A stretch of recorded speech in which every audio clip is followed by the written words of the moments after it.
안녕하세요. 2월 4일 화요일 마이드라에 오신 여러분들을 환영하고 축복합니다.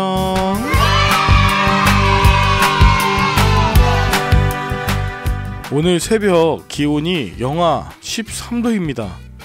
여러분, 이렇게 날씨가 추울 때는 외출하시는 거 참으로 어려우시죠? 교회 새벽 기도 가는 것도 망설여질 수 있는데 오늘 마이드라 통해서 하루를 시작하고 또 기도할 수 있으니 얼마나 좋아요. 저도 새벽 재단 통해서 마이드라를 전하게 되니 마음이 한결 새로워지는 것 같고 두근거림이 있습니다. 모쪼록 잠언 묵상하시면서 우리 자녀들에게 나는 어떤 부모이고 또 나는 하나님 앞에 어떤 자녀인지 생각하면서 하나님 기뻐하시는 지혜자의 날을 살아가시는 저와 여러분이 되었으면 좋겠습니다. 그러면 오늘의 마이드라를 힘차게 시작해 보도록 할까요? 자, 출발!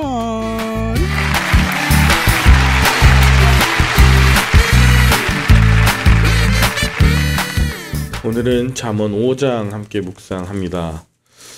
잠언은 오늘 5장은 크게 두 부분으로 나눌 수 있는데요. 1절부터 6절까지는 지혜의 길을 가라고, 음녀와 멀리하라고 14절까지 그렇게 이야기하고 있고요. 후반절인 15절부터 23절까지는 그 우물에서 나오는 샘을 밖으로 나가게 하지 말라고 하는 그런 실제적인 훈계의 말씀이 담겨 있습니다. 먼저 본문 1절을 보면 내 아들아 라고 하면서 다시 시작합니다. 이렇게 내 아들아 라고 할 때 이 표현을 그저 누군가를 부르는 것 같다 라고 이야기하기보다 아버지가 자녀에게 주는 유언으로 보면서 집중했으면 좋겠습니다. 내 지혜에 주의하며 내 명철에 네 귀를 기울여서 근신을 지키며 내 입술로 지식을 지키도록 하라. 솔로몬이 자신의 아들들에게 하는 그런 유언과 같은 말입니다.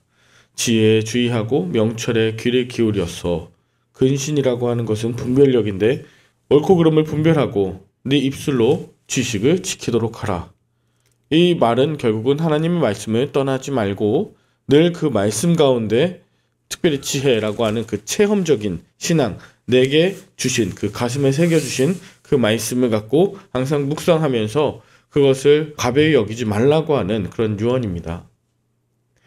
그런데 이제 3절에 보면 갑자기 음녀가 등장합니다. 그리고 입과 대조되는 입술, 음녀의 입술은 꿀을 떨어뜨리며 달콤하고 그리고 떨어진다는 게 지속적인 것인데 한 방울 한 방울 계속해서 차고 넘치고, 그리고 그의 입술은 기름보다 미끄럽대요. 이 기름이라고 하는 건 올리브유인데 그것이 얼마나 미끄러운지 사람을 금세 넘어뜨릴 수도 있고 빨려 들어가기도 할 수 있는 지속적인 그런 유혹을 이야기합니다.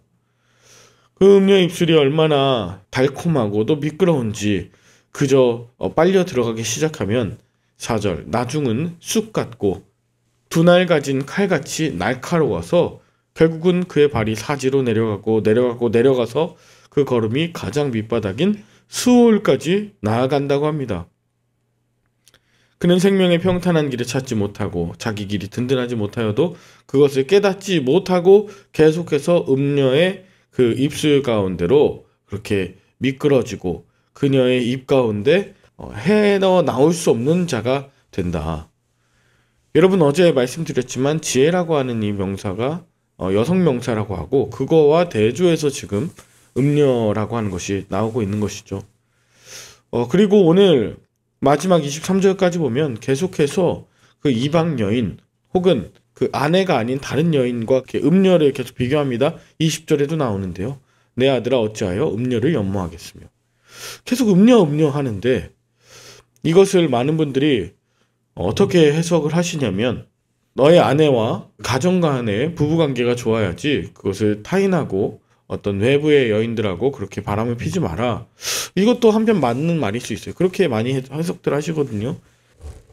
근데 이게 시대적인 것을 봐야 되죠. 늘 그 솔로몬이 집권하고 있을 때에는 음녀라고 하는 것은 무엇을 상징하냐면 당시 바알이라든지 가나안 신 또 이방 신들을 섬기는 대부분의 신을 섬기는 행위가 그 신전에서 신전 창기들과 함께 관계를 맺는 것이었습니다. 그래서 그 신전에 와서 제물을 드리는 것으로 자기가 할 일은 끝난 것입니다. 그 제물이 귀한 것이고 비싼 것이면 그 신이 보고서 나에게 축복을 한다. 그리고 나서 2부 때는 이제 파티라고 하는데 신전 창기들과 함께 음란한 관계를 갖는 것입니다. 당시 이방 모든 신전들에 가면 그런 음란한 파티들이 계속 있었는데 종교 행위하는 것이 그냥 물질을 들임으로 인해서 그 종교인들한테도 좋고 그 다음에 종교 행위 이후에 쾌락적인 그런 성행위를 함으로 인해서 제사 드린 사람도 좋은 거예요. 그게 바로 이방 문화입니다. 그러니까 너도 좋고 나도 좋고 쾌락이 만난 것이 이방신적인 그 요소입니다. 그런 제의들을 가지고 이제 거기에서 일하는 신전 창기들을 음녀라고 이야기하는 것이죠. 그래서 여기에 나오는 지혜는 하나님을 따르는 그 경험, 하나님과의 사랑, 하나님과의 온전한 관계를 이야기하고 여기에 나오는 음녀는 이방신, 그 우상 숭배하는 것을 이야기하는 것이죠. 그래서 7절입니다. 그런즉 아들들아 나에게 들으며 내 입의 말을 버리지 말고 네 길을 그에게서 멀리하라. 이방신에게서 그런 음행에서 멀어지라는 것입니다. 그의 집 문에도 가까이 가지 말라. 두렵건대 내 존영이 남에게 잃어버리게 되며 네 수완이 잔인한 자에게 빼앗기게 될까 하노라. 실제로 솔로몬이 그랬습니다. 솔로몬이 약 그 후궁들까지 하면 한 1000명의 여인들과 결혼하지 않았습니까? 사랑해서 결혼했다기보다 정략적인 정치적 결혼입니다. 그렇게 해서 이방신들이 다 가까이 오게 되니 나중에 예루살렘 안에는 한 70개 정도의 이방 신전이 있었고요. 그 많은 신전 중에 예루살렘 성전 하나를 더 지은 것입니다. 그러니까 오늘 솔로몬이 하는 이 잠언의 말씀은 내가 젊어서 이방 여인들 혹은 그렇게 우상 숭배하게 하는 여인들에게 내가 미끄러졌었고 내가 그것이 꿀인 줄 알고 내가 그렇게 다가갔지만 4절에 아까 나온 것처럼 나중은 쑥같이 쓰고 우리가 생각하는 쑥이 아닙니다. 독초예요. 독초같이 쓰다는 건 말하죠. 아주 괴롭고 두날 가진 칼같이 날카로워서 또 빠질 수 없는 역날 같은 그런 칼에 걸려서 나올 수 없는 것이 바로 우상 숭배요. 그 쾌락이 완전히 집대성된 죄인이 그것을 절대로 빠지지 말라고 당부하고 유언하는 것입니다. 그래서 11절 두렵건대, 10절에도 두렵건대, 9절에도 두렵건대 계속 두렵다는 것을 이야기하는 거죠. 자신이 잘 지켜서가 아니라 내가 마지막에 시간이 지나고 나서 자녀들에게 할 말이 무엇인가? 나는 그 이방신 섬기고 음녀를 따라갔던 것이 너무 후회돼 라는 그런 마음으로 자식들에게 전해주는 잠언이다. 내일 6장에서도 마찬가지. 자신이 했던 것 중에 하면 안 되는 것들을 유언처럼 남겨주는 솔로몬입니다. 자, 그렇게 정말 마음을 다해서 남겨야 하는 유언이 또 무엇일까 보니까 15절입니다. 너는 네 우물에서 물을 마시며 내 샘에서 흐르는 물을 마시라. 어찌하여 내 샘물을 집 밖으로 넘치게 하며 내 도랑물을 거리로 흘러가게 하겠느냐. 남성의 어떤 정욕들 이야기하는 것이잖아요. 가정 밖으로 넘어가지 않도록 젊어서부터 취한 그 아내와 함께 즐거워하며 부부관계로 행복해하라. 19절에 사랑스러운 암사순 같고 아름다운 암노루 같으니 너는 그의 품을 항상 족하게 여기며 그의 사랑을 항상 연모하라. 항상 사랑스러운 암사순 같고 항상 아름다운 암노루 같고 그의 품을 항상 족하게 여겨야 되는데 익숙해지다 보면 사랑인지 아름다움인지 그 품이 항상 족한지 항상 연모하는 마음이 사라지고 익숙하지 않은 또 새로운 또 다른 것을 추구하는 것이 그런 것이 인간의 쾌락이자 욕망인 것을 솔로몬이 알았고 그것에 비롯되어서 정치적 정략적이긴 하지만 육체적 쾌락적인 결혼을 1000번 정도 했던 것에 대해서 오늘 본인이 이야기하는 것입니다. 가장 중요한 것은 자신에게 주신 그 아내와 함께 그렇게 행복한 가정을 만드는 것. 그렇지 않으면 22절 자기 악에 걸리고 그 죄의 줄에 매이고 하나님의 훈계를 받지 않음으로 말미암아 결국은 자신 스스로 미련해져서 혼미하게 된다. 이것도 가정 이야기일 뿐 아니라 결국은 영적인 이야기죠. 하나님만 섬기고 하나님과 친밀한 관계를 맺고 우리가 그의 신실한 신부가 되어야 하는데 하나님만 섬기는 것이 아니라 하나님도 섬기며 그 수십 수백 수천 가지 그 이방신들 중에 다른 것도 섬기며 세상을 겸하여 섬기면서 하나님도 섬기는 그런 모습을 바로 음녀를 사랑하고 음녀를 연모하는 그 품에 안기는 이야기를 하는 것이죠. 말씀을 마무리하고자 합니다. 오늘 잠언 5장에서 이야기하는 그저 단순하게 음녀, 단순하게 아내, 이 관계는 우리가 살아가면서 윤리도덕적으로 지켜야 되는 가정에 대한 이야기이기도 하지만 더 중요한 것은 하나님과의 신실한 영적인 관계를 의미하죠. 세상을 살아가면서 우리의 생각이 이방신에 또 세상에 그렇게 빠져있고, 그리고 정말 어디로 가까이 해야 되는지, 또 8절에 무엇을 멀리 해야 되는지, 무엇을 가까이 해야 되는지에 대한 그 단호함이 없어진다면 우리는 결국 솔로몬과 같은 그런 안타까움을 반복하게 될지 모릅니다. 또 이런 잠언의 말씀을 정말 내게 약으로 삼아서 하나님께서 기뻐하시는 저와 여러분들의 인생이 되면 참 좋겠습니다.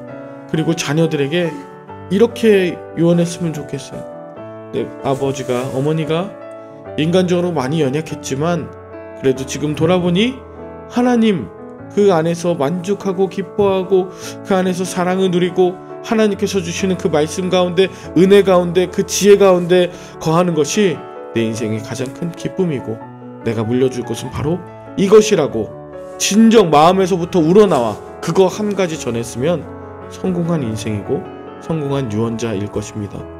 다른 어떤 것보다 그 신앙, 그 간증을 남겨주시는 그런 저와 여러분들의 삶이 되기를 예수 그리스도의 이름으로 간절히 축원합니다. 기도하겠습니다.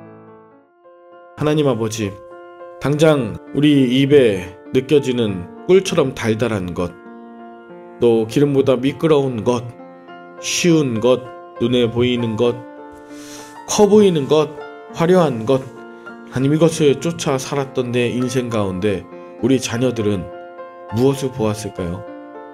부모님이 목회자고 부모님이 중직자라고 교회 오래 다니셨다고 하는데 일상의 삶은 음녀를 쫓는 삶과 다를 바가 없다면 우리 자녀들의 모습은 어떠할까요? 하나님, 정말 하나님만 섬기는 우리가 되게 하여 주시고 그 안에서 기뻐하고 그 안에서 즐거워하며 하나님만 섬길 때 하나님 주시는 참 평안과 지혜와 소망과 기쁨으로 충만한 우리 삶이 되도록, 그렇게 증명해내는 삶이 되도록 아버지 오늘도 인도하여 주옵소서. 주신 잠언 5장의 말씀을 통해서 오늘도 주님만 사랑하는 우리 그리스도인들, 특별히 열림교회 모든 성도님들 되게 하여 주시옵고, 한 주간의 날씨가 많이 춥다 합니다. 아버지 하나님, 떨어진 기온만큼이나 떨어진 그 기온을 이겨낼 수 있는 뜨거운 사랑을 주님께로부터 받아서, 말씀으로부터 뛰는 심장을 받아서 이 강추위도 이겨나게 하여 주시옵소서. 오늘은 임시노예가 있어서 또 노예 사무실에서 여러 가지 일들이 있고, 또 우리 조성경 목사님 우리 서울 북노예로 전입되는 이러한 행정적인 일들이 있습니다. 하나님 하나하나가 주님의 뜻 가운데서 주님께서 예비하신 은혜 가운데 진행되게 하여 주시옵고, 오늘 있어지는 우리 하루의 모든 일들 가운데 하나님이 인도하시고 말씀하시는 복된 하루 되게 하여 주시옵소서. 주님, 환우들이 있습니다. 또 우리 하는 모든 일들 가운데 어려움이 있고 또 교회적으로 국가적으로 기도해야 되는 때입니다. 아버지 하나님, 우리가 기도의 제목들 가지고 기도하는 이 새벽 제단 가운데 하나님 들어 응답하여 주실 뿐 아니라 내가 너를 사랑하고 내가 너를 신부와 같이 내가 너와 함께 있는 것이 너무 기쁘다라고 하는 이 음성 듣는 새벽 되게 하여 주시옵소서. 감사드리며 예수 그리스도 이름으로 기도 올리옵나이다. 아멘. 하늘에 계신 우리 아버지여, 이름이 거룩히 여김을 받으시오며 나라의 임하옵시며 뜻이 하늘에서 이룬 것 같이 땅에서도 이루어지이다. 오늘날 우리에게 일용할 양식을 주옵시고 우리가 우리에게 죄 지은 자를 사하여 준 것 같이 우리 죄를 사하여 주옵시고 우리를 시험에 들게 하지 마옵시고 다만 악에서 구하옵소서. 대개 나라와 권세와 영광이 아버지께 영원히 있사옵나이다. 아멘.